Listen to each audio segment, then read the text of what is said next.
Mr. Hitler, if you think we're on the run. We are the boys who will stop your little game.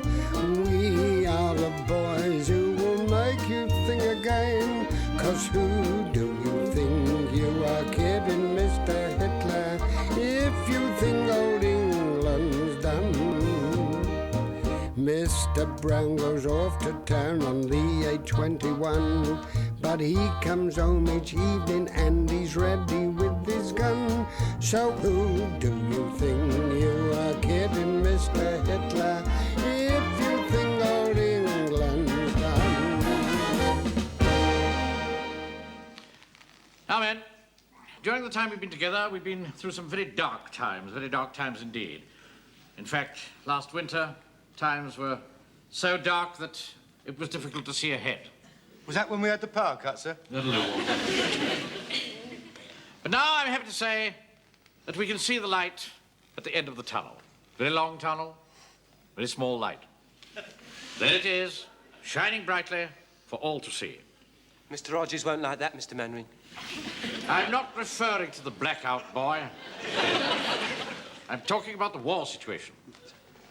After standing alone against the Nazi hordes for nearly 2 years, I'm very glad to be able to say that at last help is at hand. Oh, that's awfully good news, sir. Who is it?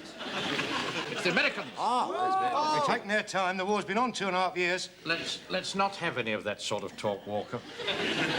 It's just like those westerns, isn't it, Mr. Manring? You know, where the settlers have been surrounded by Indians and the US cavalry come in and save them in the nick of time. Just like it, isn't it? No, I wouldn't say it was quite like that. We've done pretty well on our own so far. But it's always nice to have a few extras on the team, you know. Sort of second 11, as it were. When can we expect them, son? A small advance party is due in Warmington-on-Sea on Saturday morning. And it's up to us to give them a very hearty welcome. You mean sort of roll out the red carpet for them, sir? Precisely, yes. But we won't actually have a red carpet, of course. Oh, no. I can get you a roll of American cloth if that'll help. Mr. Speaker, we must take our American cousins to our bosoms and take them into our homes and fertilise with them.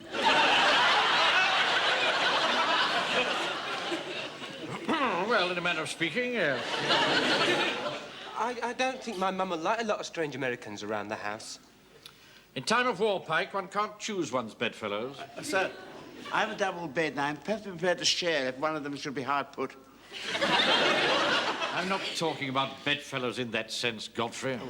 But it's just as well, because I'm able to get up and walk around a bit during the night. Don't you think we ought to show the Americans something that is really typically British? What about a display of island dancing? I mean, you can't get more British than that. No, that's a very good idea, Walker. You should be able to help us there, Fraser. You're the president of the Warmington-on-Sea Caledonian Society. Well, so that's just going to be a wee bit awkward, you see. I'm the only one in it. There used to be two of us, Joe Mackay and myself, but when I raised the subscription to 5 shillings a year, he wouldn't pay it, so I threw him out. Sir, I've just been struck by a thought. Yeah. When I was in the Sudan, and we just signed a peace treaty with the Fuzzy Wuzzies, General Kitchener thought it'd be a good idea if we had a bit of a get-together. So he asked them what they'd like to do, and they thought they would like to have a spear-throwing competition. But it got a bit difficult. Why was that? They wanted to use General Kitchener as a target. Anyway, we managed to talk them out of that, and all us British lads lined up, ready to throw our spears, and the Fuzzy Wuzzies stood just behind us, ready to take their turn. Anyway, I cast my spear forward, then I took a step back, you see. Get to the point, Jim. I did, sir. One of them Fuzzy Wuzzies had his spear just like that. And I did not like it, sir.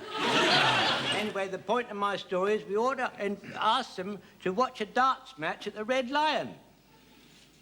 That's a very good idea. An evening in a typical English pub. Yeah. What could be better? Very good.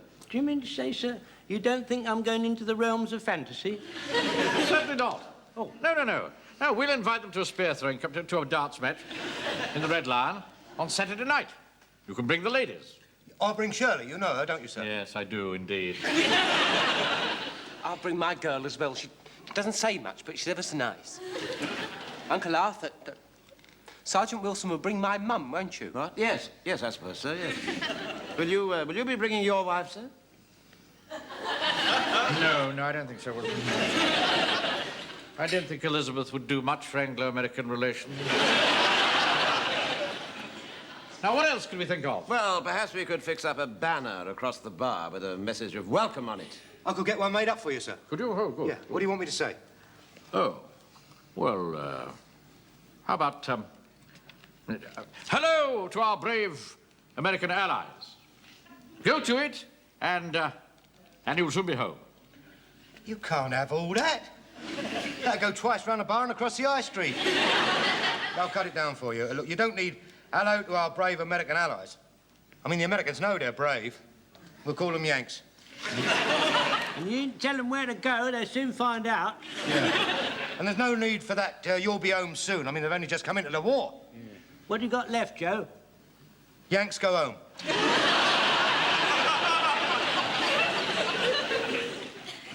All right, well, think up some short message and don't spend more than 10 shillings on it. Right, leave it to me, sir. Hi, British buddy, we're as different as can be. Hi, buddy. It's a bit brief, isn't it? Well, you said don't spend more than 10 shillings. Anyway, it's snappy, it's to the point. The Yanks like that. Godfrey, I've got a kind of feeling that tonight is going to be a bit of a disaster. Oh, dear, I do hope not. I must say you're looking very nice tonight, Mrs. Fox. Oh, thank you, Mr. Jones. I wanted to look my best. Americans are used to all those Hollywood blondes and, well, we don't want to disappoint them, do we? Do you like my scent? It's lovely. Yes, it's Californian poppy. I thought it would be appropriate. Do try and cheer up, Arthur. I'm perfectly cheerful, Mavis. Oh, no, you're not.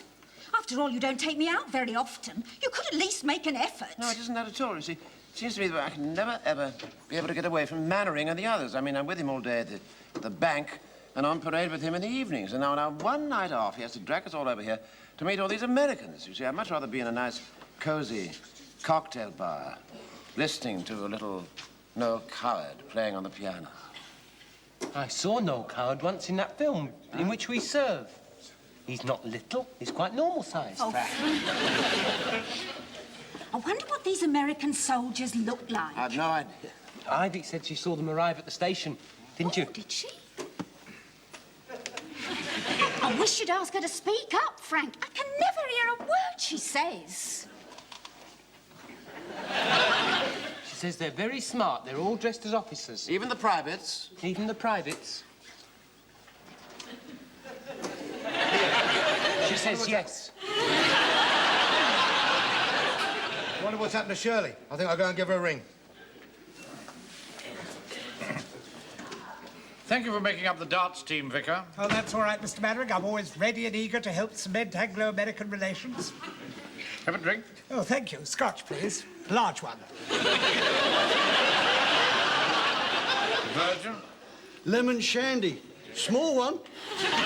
Small lemon shandy and a large whiskey, please. Sorry, Captain Mannering, I'm afraid I can only let you have a single. I'm short of Scotch. What a mercy Providence has undertaken it all. You know the vicar's weakness, don't you? A double list early in the evening, and heaven knows what might happen. We don't want the Americans to get the wrong impression of our clergy, do we?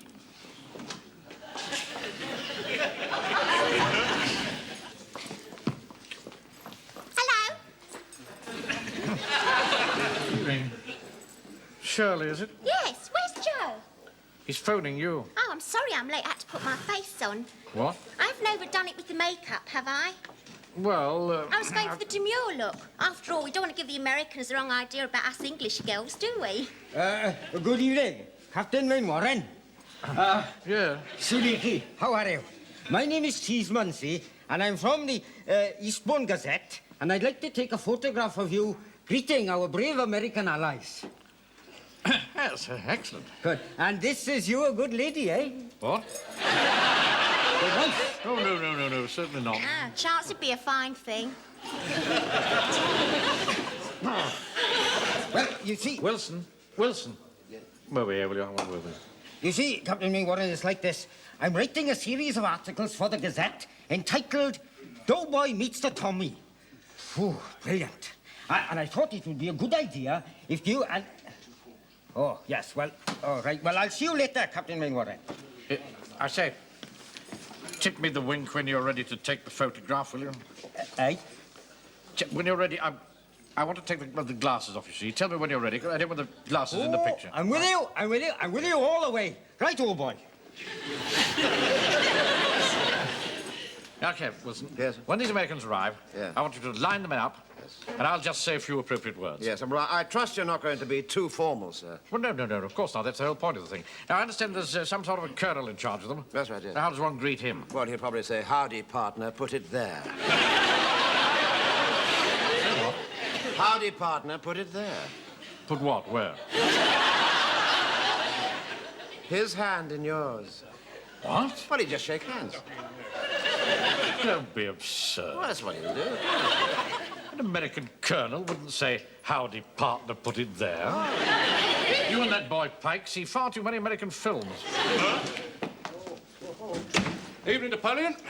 Evening, Vicar. Evening, Mr. Hodges. So nice of you to make up our little darts team. Oh, it's all right. Always ready to give the home guards a good thrashing. What time do we kick off? 9 o'clock. 9 o'clock? Why do we have to wait till then? Because it's being put on for the benefit of the Americans. Oh, blimey, I hate blooming Yanks. Loud-mouthed, overbearing lot. Oh, I can't stand them. Why? What about some service? Why, Mr. Mannering, they're here. What? The Yanks, 2 jeep loads outside. Ah, right. Jones. Yes, sir. Fall the men in. Yes, sir, right. Come on, get fell in. Informally. Informally, fall in. Fall in informally. No, not you, Mrs. Fox, not you. Oh, but I don't want to be left out of anything, you know. Go and sit down, Cheryl. Why? I'm sure those Americans would much rather meet us than all those old men. Go and sit down, ladies, will you, please? Oh, does that mean I put all this lot on for nothing? Wilson, Oh, I hope not. Stand over where? Over here. Oh, right. Come over here. That's it. Right. Now, you stand there, like that. Now, Mr. Cheeseman, when exactly are you going to take this photograph? Oh, as soon as they come through that door. Ah, good. Right.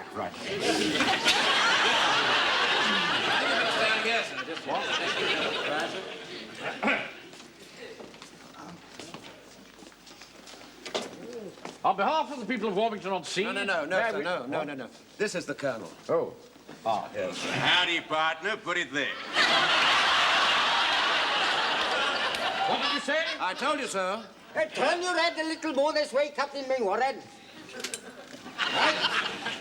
I'd just like to say a few words of welcome to you and your men. Sure, go ahead, Captain. Right. Get out of the way. I was not in the way. You better put your glasses on. What? Your spectacles. Oh, come on. All right. That's it. That's better. On behalf of the people of Warmington-on-Sea, I bid you welcome and congratulate you upon entering the war. At last. Thanks a lot. My name's Schultz, Colonel Schultz. My name is Mannering, Captain Mannering. This is my sergeant, Sergeant Wilson. How do you do? It's awfully nice to meet you. Did you have a jolly crossing?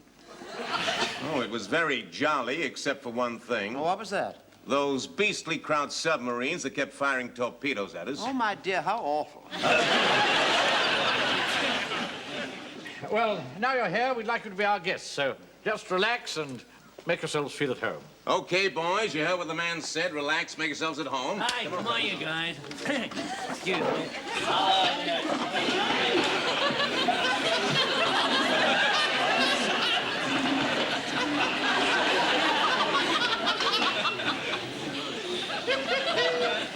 Would you like to meet some of my men, would you, Colonel?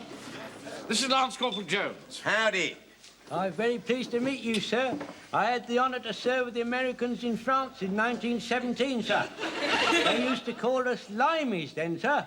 I expect you know why they done that, didn't you, sir? No, I can't say I do. Oh, well, in times of old, on British ships, the sailors, they used to get all scurvy and mingy, you see. And the captain, he got a bit fed up of this, and he called them all round and he said, now listen, boys, I'm sick of you crawling about all looking scurvy and mingy. I want you to drink some lime juice. So he used to get them all together in the evenings, and he used to make them drink lime juice. but there happened to be an American sailor on board, and he refused it, and he told the captain what to do with his lime juice. And the captain got very cross, and he ordered him to be flogged. So while he was being flogged, the captain said, "Why do you not drink up your lime juice like our brave British lads?" And the American said, "Ow, they're nothing but a lot of, nothing but a lot of crawling limeys. Ow." And that ow was the noise what he ejaculated while he was being flogged, you see. Anyway, hence the expression limeys. You don't say. I do, I just told you. Maybe it's just a minute. Maybe it's what on earth's going on? Oh, the sergeant here's been ever so nice. Says I'm the perfect English rose. You sure are, sister. Just a minute. You haven't been introduced to this lady. Listen, buddy. Why don't you go take a powder, huh? Take a powder? Yeah. Oh, I believe you're jealous, Arthur. Wilson! Yes, I'm coming. Yes, sir. What is it? What? This is Private Fraser. Howdy. Now's the day and now's the hour. See the front of battle lure, and see your proud Hitler's London tour, slaves and slavery. War would be a traitor name. War said basis be a slave. War would fill a coward's grave. Line, turn and flee.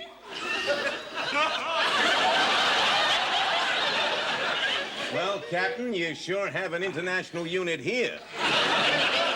My God, I don't know what that lingo was, but it sounded great. What part of the world does this old-timer come from? Scotland, and that was nae foreign lingo.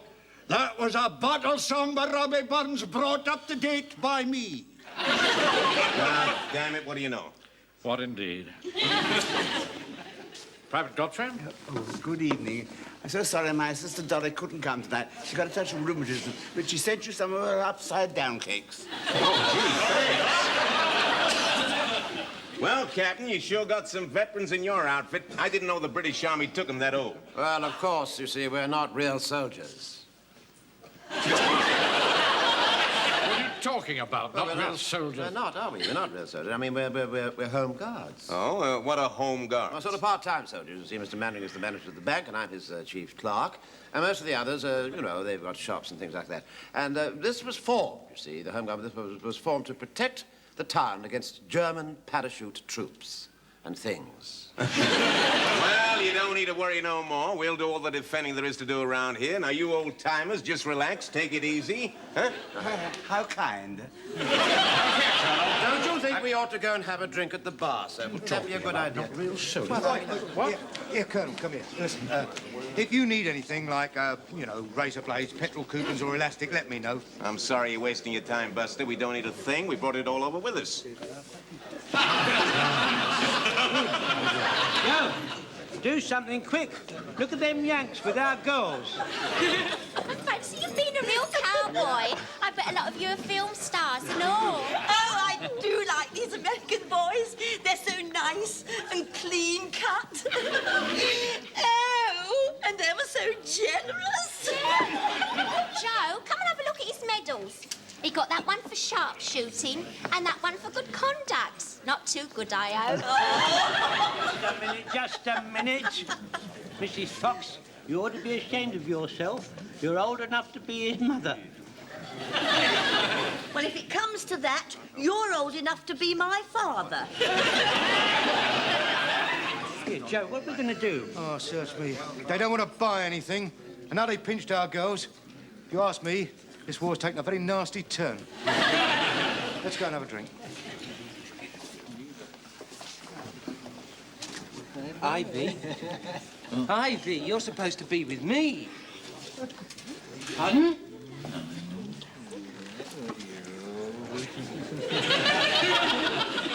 Mum? Mum! Whatever's the matter, Frank? He's got his arm round Ivy, look. Oh? He won't take it away. Make him take it away, Mum. Make him take it away. Don't be so silly, Frank. I shall never speak to you again, Ivy.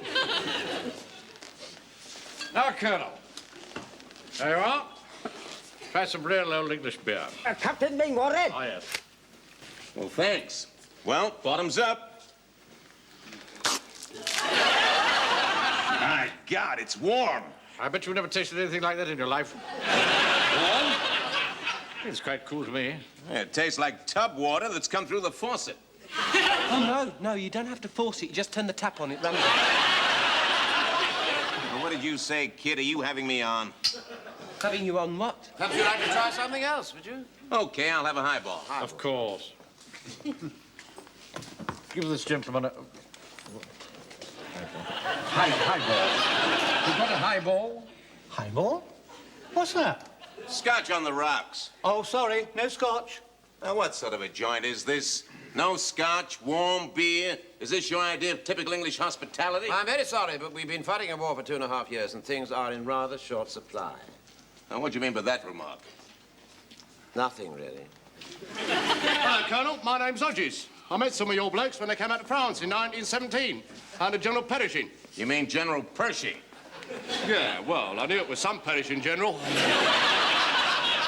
You notice I said 1917, and as we all know, the war started in 1914. All right. Now, you've come over to win this little lot for us, have you? Still, better late than never. I mean, the war's only been on for 2.5 years, isn't it?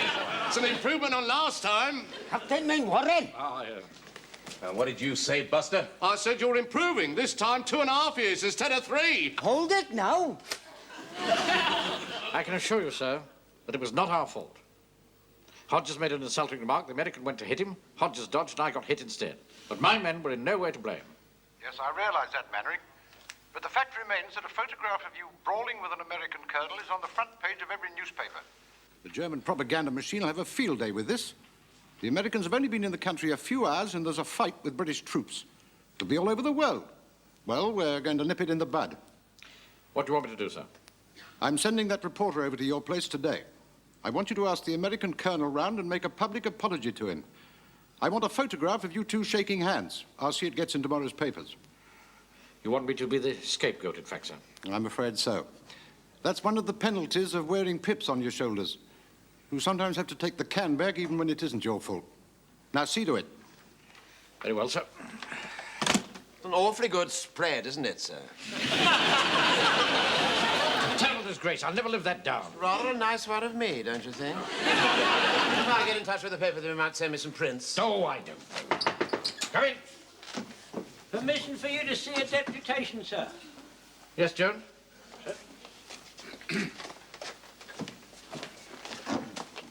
We'd all like to apologise for what happened last night, sir, but to assure you it was not our fault. Well, I know that, Jones, and GHQ knows it. But the fact remains that I have to make a public apology to that American colonel. You mean they're going to make you the scapegoat? But even if I have to make a public apology, I intend to see that GHQ realizes that it's no responsibility of ours. I'm going to make out a report which will completely clear us of all blame. I want you to tell me, in your own words, exactly what happened on Saturday night, and we'll start with you, Sergeant. All right, sir. Well, when the fight started, I thought I'd better get out of the way, so I dived under the table. Yeah. That was after he thumped the American sergeant. After he What? I'm sorry, sir, but you see, I only gave him a couple of taps. He'd been getting on my nerves all the evening. He was being far too familiar with Mrs. Pike. Mum was furious. When Uncle Arthur got home, she wouldn't let him in. He had to spend all night in the coal shed.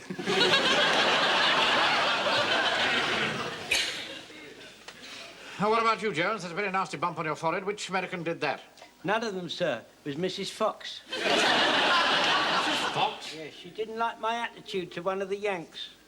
What were you doing? I was banging his head on the floor. I got him in a deadly dervish death grips and I was... All right. Fraser? Well, sir, I just give this fella a wee bit of a push. No more, mind you, no more. A wee bit of a push. Well, it knocked a whiskey out of my hand and no decent Scottish son for that. It was just unfortunate that he happened to collide with the bottle that Joe here was holding. Ah, yes, well, I can explain that, sir. You see, when the fight started, I thought I'd calm things down with a bit of a sing-song, you see. So I was conducting away like this. It just so happened I had a bottle in each hand.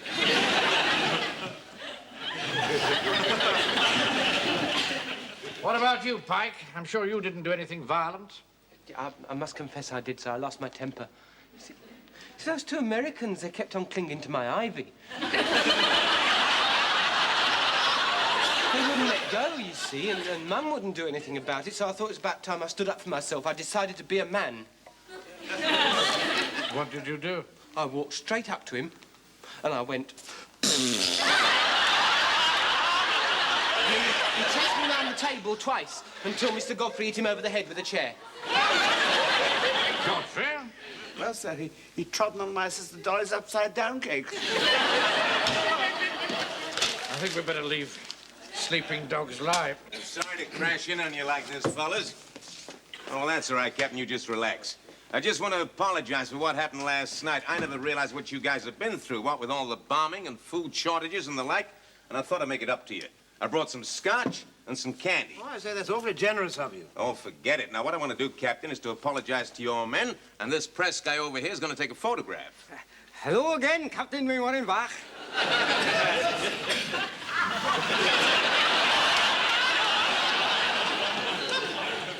Actually, I was just about to apologize to you. What for? It wasn't your fault. I can't let you do that.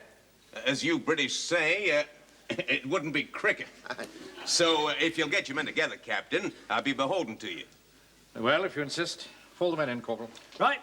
You come this way, please, sir. I'm right behind you, old-timer. I'll give you £2 for the bottle of whiskey. Certainly not. £2.10. Get on parade. I must say, I rather like the look of that whiskey, sir. Yeah. Oh. It's rather nice, that fellow, Colonel Schultz, don't you think? Just a minute, Wilson. Yes, sir. Isn't Schultz a German name? That's right, yes, it is. Well, what's the man with the German name doing serving in the American Army? A lot of people in America know with German names. Really? Yes. Well, things got completely out of hand.